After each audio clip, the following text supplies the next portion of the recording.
J'ai passé ma vie à défendre Breton. Oui. Ah oui, tu le sais, tout le monde l'attaque, c'est le pape, tatata. C'est toujours les lieux communs. C'est lassant, là, défendre Breton. Vrai ou faux? C'est un... Oui. Puis là, tous les malentendus quand tu as eu la vente. Est-ce que tu l'as acheté, le catalogue de la vente qu'ils ont fait? Non. Tu l'as pas acheté, non? Non, c'est autre chose.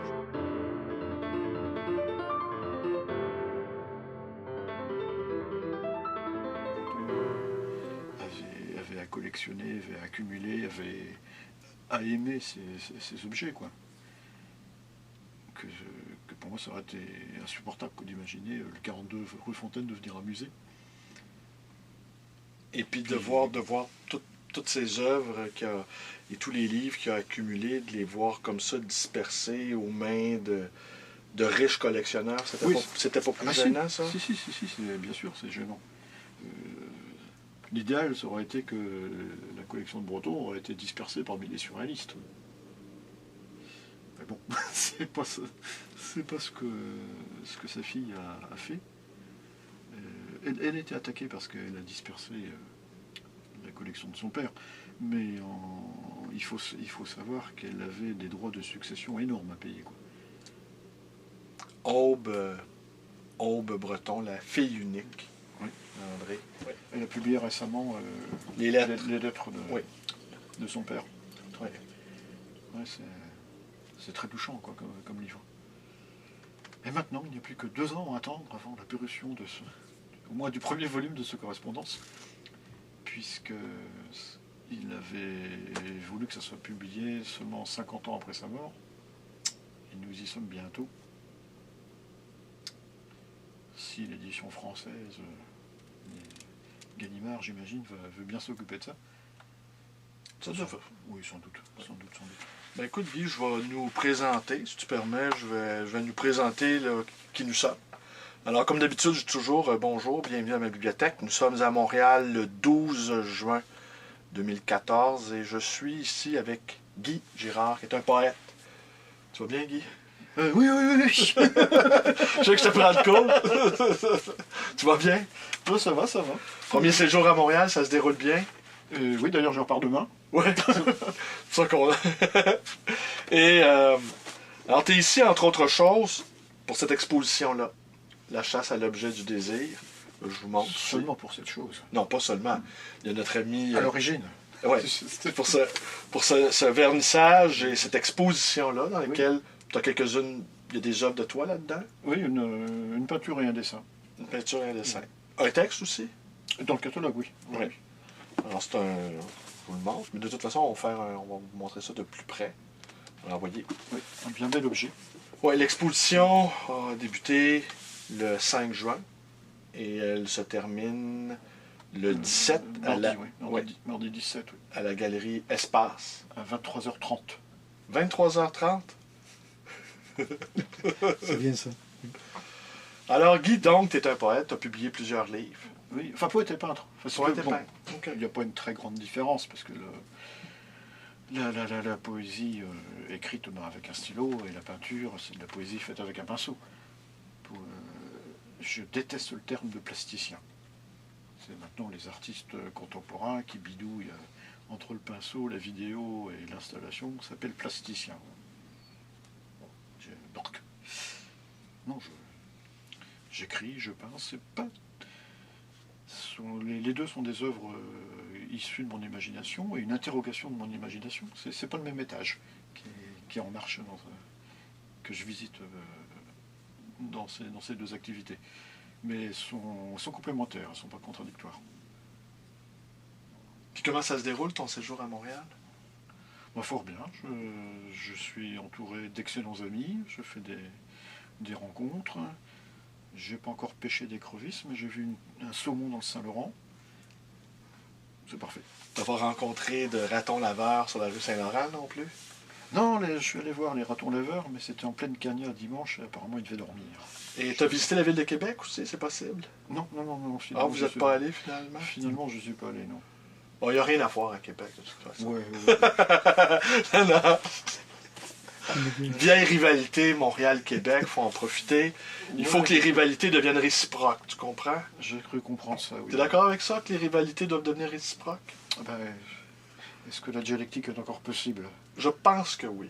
Bon, donc vous allez construire à mi-chemin entre Québec et Montréal une nouvelle ville. Tu as publié ton livre quand?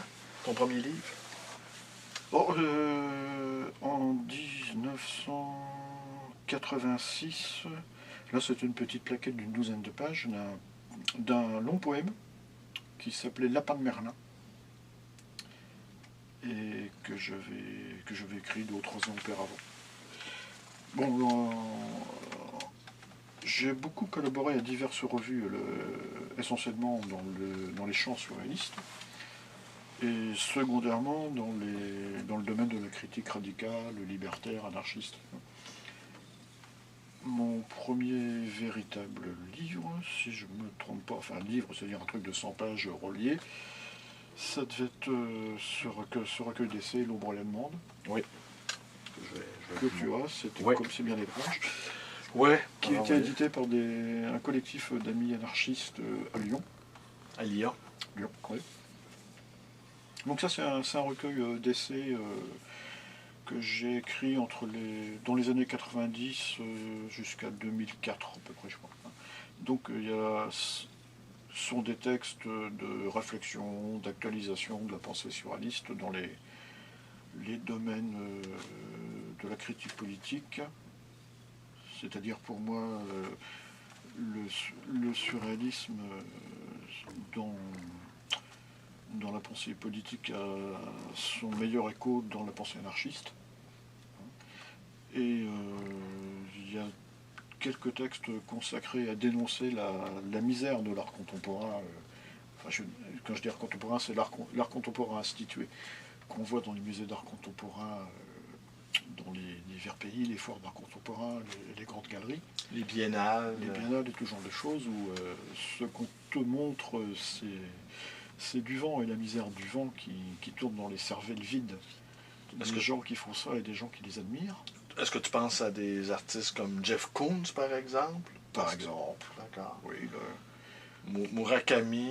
Murakami, oui, qu'il ne faut surtout pas confondre avec l'écrivain. Murakami Haruki, qui est quand même quelqu'un de beaucoup plus intéressant. Bien sûr. Oui, oui, il y a Damien Hirst. Damien Hirst, il y en a. Et puis si j'évoque le nom de Freud, de Julian Freud, est-ce que... Julian Freud, ouais. J'avoue que le peintre un peu trop réaliste, oui. Bon, ouais. C'est pas du tout ma tasse de thé, mais bon. Tu le mettrais pas dans la même catégorie que Jeff Koons, par exemple? Non. Je pense qu'il y avait chez cet homme une recherche sincère qui me concerne pas du tout. Hein, mais parce que pour moi, c'est comme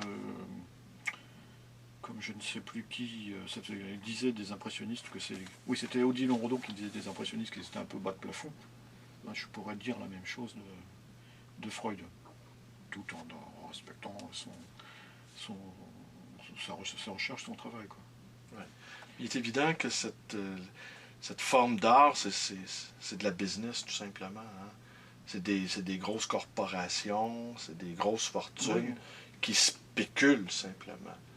Oui, tu sais que... Bon, Damien Hirst, c'est de l'art spéculatif. Oui. Là. Il y a quelque temps, je crois que ça fait peut-être 2 ans maintenant, dans une vente chez Sotheby, une œuvre de... Je ne sais plus si c'est... Oui, je crois que c'est Damien Hirst, si je ne me trompe, était vendu plus cher qu'un Velázquez.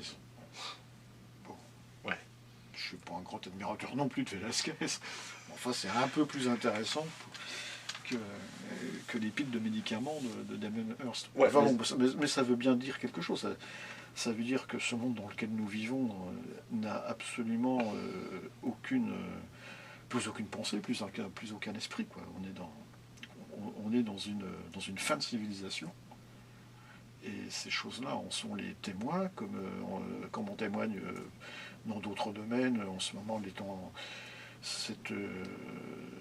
enfin, je ne suis pas au courant des derniers événements, mais enfin, cette espèce de petite guerre sur les frontières de l'Ukraine, les malheurs de la bourse, ce mythe absurde de la croissance, et du travail et de la production sans arrêt, produire des bagnoles pour quoi faire. Oui, on se disait tout à l'heure, toi puis moi, qu'on avait quand même réussi ce tour de force-là à pratiquement ne jamais travailler de notre vie. N'est-ce Mais, pas? oui. Toi, tu as tout fait pour pas travailler. Oui. Et moi également. Oui. Moi, en devenant libraire, c'est comme si je faisais semblant de travailler. Vous savez, tout le monde sait que je passe mon temps à discuter dans ma librairie ou à lire quand j'ai personne avec qui discuter. Ce qui est vrai. Et je suis plutôt assez fier de ça, de ne pas avoir réussi à travailler. Est-ce que tu en éprouves également une telle fierté aussi? Fierté, non, parce que je sais pas la... ça ne veut pas dire grand-chose. Pour moi, la fierté, c'est... Non, je suis heureux de vivre. Enfin, heureux. Il manque beaucoup de choses dans ce monde. Pas en termes de richesse quantitative, hein, en termes de... En termes de qualité. Je suis pas mécontent de mon sort. Hein, mes parents, qui étaient des ouvriers, ont passé leur vie dans une usine, enfin dans plusieurs usines, et ma foi, c'était terrible. Je suis bien content de ne pas avoir eu le même sort, et cela en me révoltant contre l'éducation qu'ils m'ont donnée.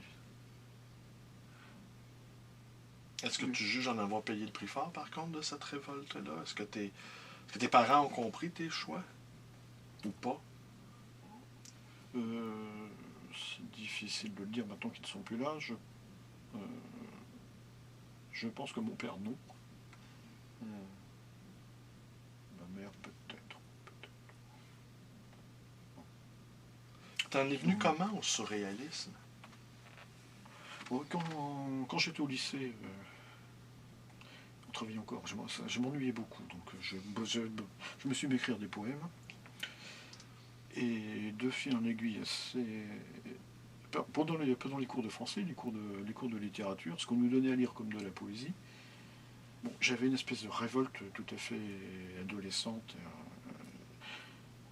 non maîtrisée, contre ces auteurs qu'on m'affligeait. Et pour moi, c'est malheureux à dire, mais Corneille ou Baudelaire, je ne supportais ni l'un ni l'autre.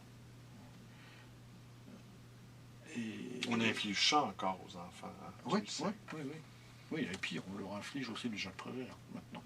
Ouais. Ce qui est tout à fait aberrant. Et donc j'écrivais mes poèmes dans mon coin, comme un adolescent malheureux. Et puis désirant en savoir un petit peu plus sur la poésie, parce que on était 2 ou 3 au fond de la classe à écrire des poèmes. On s'est renseigné un petit peu sur ce qu'il pouvait y avoir comme poète intéressant. Donc on est tombé très rapidement sur Jacques Prévert, qui, je dois le dire, en fait, habitait à 5 km d'où j'étais, hein, dans la Hague. Malheureusement, j'étais trop timide pour le rencontrer. Je disais toujours avec un copain, on ira le week-end prochain. Je dis, bon, il est mort, je n'ai jamais rencontré Jacques Prévert. Et puis bon, je vois Jacques Prévert, qu'est-ce qu'il a fait ce bonhomme-là? Tiens, il a fréquenté le mouvement surréaliste, qu'est-ce que c'est que ça? Et puis le mouvement surréaliste, André Breton. Et il s'est trouvé que quand je commençais à me demander ce que c'était que le mouvement surréaliste, André Breton, il n'y avait pas encore... j'étais à Cherbourg, une petite ville, les bibliothèques et les librairies étaient assez désertes, et mal achalandées, enfin en tout cas les librairies, concernant le surréalisme. Mais l'amour fou de Breton venait d'être édité en collection de poche, avec un fragment d'un tableau de Magritte sur la couverture, je m'en souviens, enfin je l'ai toujours ce bouquin, oui. Enfin, dans cette édition.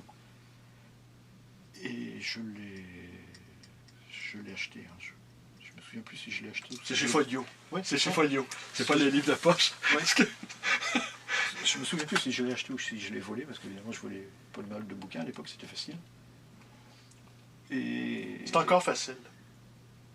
Ouais, un peu. Je te donnerai des endroits si tu veux. D'accord. Et puis,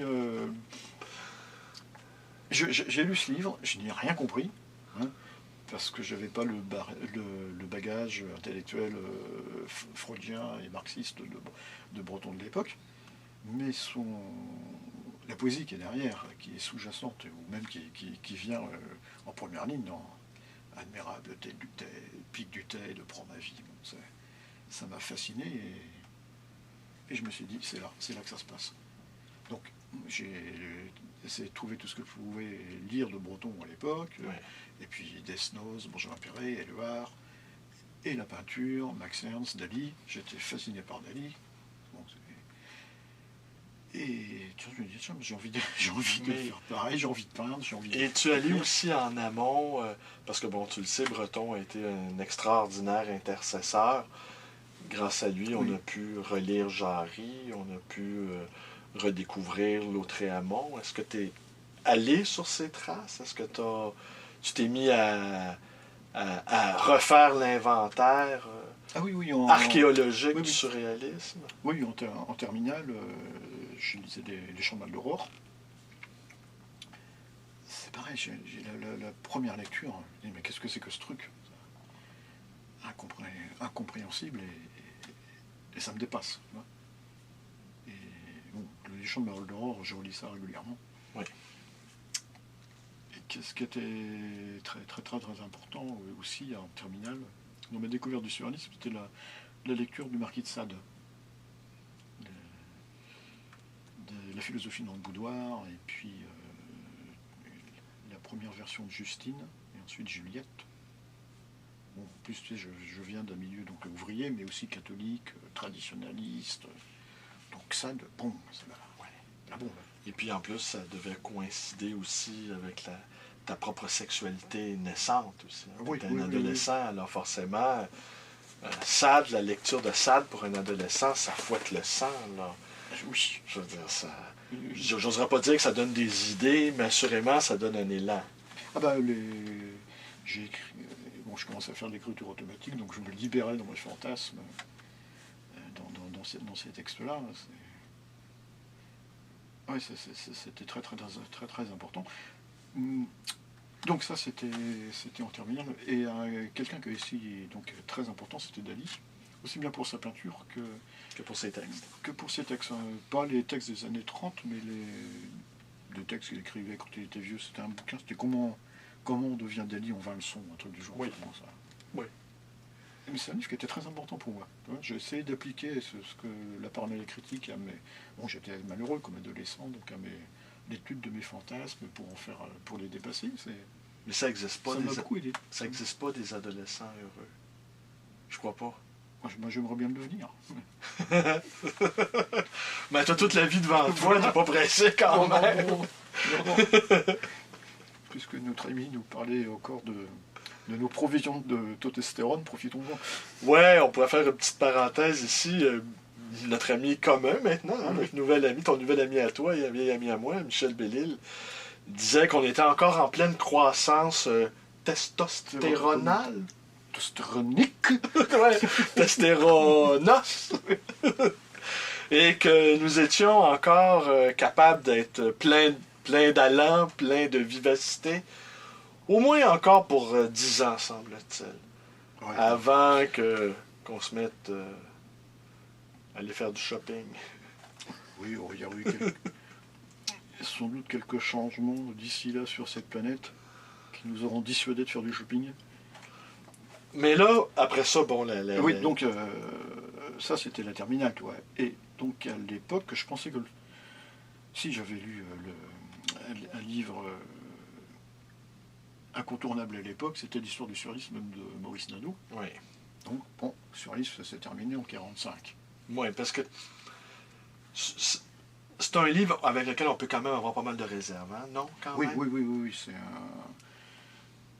Bon, pas... Même si Maurice Nadeau, on sait quel éditeur extraordinaire ça a été. Oui, mais c'est... Quel passeur extraordinaire. Bien sûr. Mais il a tourné les coins ronds pas mal. Ce livre-là, c'est un livre de journaliste. Voilà. Là, c'est pas très sérieux. Et là, bon, il a fait sa vie aussi, sans doute. Bon, enfin, n'accablons pas trop Maurice Nadeau. Ce livre-là, moi, donc, m'a appris quand même des tas de choses sur sur l'histoire et la légende du surréalisme. Pour moi, ce qui est passionnant dans le surréalisme, c'est que c'est pas seulement un passé, c'est pas seulement un mouvement qui s'inscrit dans l'histoire, mais c'est un... Bon, le surréalisme a voulu créer un mythe, et c'est peut-être devenu son propre mythe. Et c'est aussi pour ça qu'il est riche de devenir encore maintenant. Enfin bon, on va y venir tout au long de cette conversation.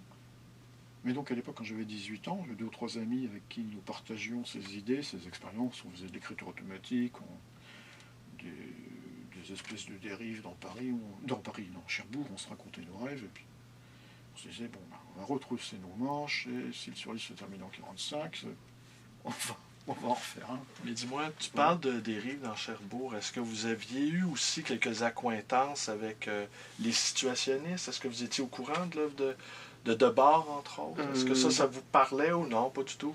Je ne connaissais pas encore à l'époque. J'ai connu les écrits situationnistes 3 ans plus tard, en 80. Là, j'étais à Caen. J'étais aux Beaux-Arts. Parce que là, tu vois, t'évoquais ces dérives-là dans la ville, alors ça m'a fait réfléchir aux situationnistes. Oui, le mot dérive, je ne sais pas si je le connaissais, j'avais la pratique, même si Cherbourg était une toute petite ville, mais... On peut dériver loin. Voilà, loin dans son imagination de l'espace. Et voilà, bon, puis petit à petit, bon, ensuite, après Cherbourg, je suis allé à Caen faire un petit peu de fac de lettres, ensuite les Beaux-Arts, et j'ai approfondi ma connaissance du surréalisme, et aussi j'ai accumulé de plus en plus de renseignements sur la contemporanéité du surréalisme. Donc c'est à l'époque que j'ai appris que le surréalisme s'était apparemment dissous en 69 sous l'impulsion autoritaire de Jean Schuster. Et à l'époque que j'étais en contact avec des... On peut juste rappeler ici que Breton est décédé en 66. 66, oui. Schuster avait été son légataire testamentaire de ses œuvres. Oui. Hein, non pas de ses biens. Non, de ses biens. Non, il était dans son testament, si je ne me trompe pas, Breton avait stipulé que pour toute décision concernant l'édition de ses œuvres, le sort de tout ça, sa veuve et sa fille, Elisa et Aube, devaient se retenir avec Jean Schuster.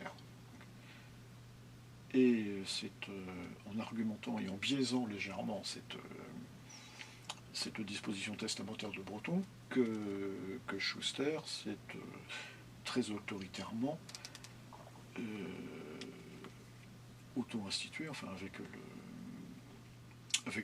l'accord de ses amis dans le groupe, comme le successeur de Breton. Comme le successeur de Breton, il s'est cru autorisé à mettre fin à ce qu'il jugeait clos, l'expérience du surréalisme. Est-ce que dans cette chose-là, dans ce comportement-là de Schuster, est-ce qu'il s'est dit, bon, ben l'histoire du surréalisme se termine avec moi? Est-ce qu'il y a eu une sorte de, je dirais, de désir narcissique de clore un épisode? Oui, certainement, tu saisis un peu ma question? Oui. Parce que quand bon, tu as celui qui ouvre quelque chose et tu as celui qui clôt quelque chose. Oui. Et c'est presque aussi important l'un l'autre. Oui, si tu veux, après la mort de Breton, évidemment, les surréalistes parisiens se sont trouvés assez désempérés. Il y a tout un travail de deuil à faire. Puis il faut rajouter aussi, mai 68 est arrivé. Oui, mai 68 qui arrive par là-dessus. Qui est une vraie explosion surréaliste, hein? Une vraie révolution surréaliste à l'œuvre. Oui. Ça a dû les déstabiliser, ça aussi. Oui, tout à fait. Et donc l'échec de mai 68, donc le deuil de cette révolution ratée, s'ajoutant au deuil de la mort de Breton, a créé forcément une situation extrêmement inconfortable, envers laquelle les surréalistes n'avaient pas de réponse, ou n'avaient pas de réponse, ou en tout cas n'avaient pas de réponse collective à apporter, ce qui a amené les déchirements de 69. Donc Schuster et quelques-uns de ses amis se sont trouvés acculés dans une impasse, et la solution pour eux, c'était une fuite en avant et décréter unilatéralement que le surréalisme s'est terminé avec l'arrêt des activités du groupe de Paris. Ce qui était, dans ce cas-là, tout à fait oublié et tout à fait négligé, qu'il y avait à l'époque d'autres groupes, le groupe de Prague, chez lesquels ils avaient fait une exposition 2 ans auparavant, le groupe de Chicago qui venait de se constituer, un groupe en Hollande. Oui, ben, le groupe de Chicago qui a été constitué avec l'aval de Breton. Oui, les jeunes de Chicago, enfin, jeunes à l'époque. On pourrait montrer, parce que, ouais, je pense que notre jeune assistant ici va nous tendre une pile. Voilà, chez Black Swan Press, voilà, je montre ça à l'écran. Écoute Guy, on va retenir notre souffle quelques minutes pour passer à la deuxième partie de l'entrevue. Oui. Et on revient dans quelques secondes.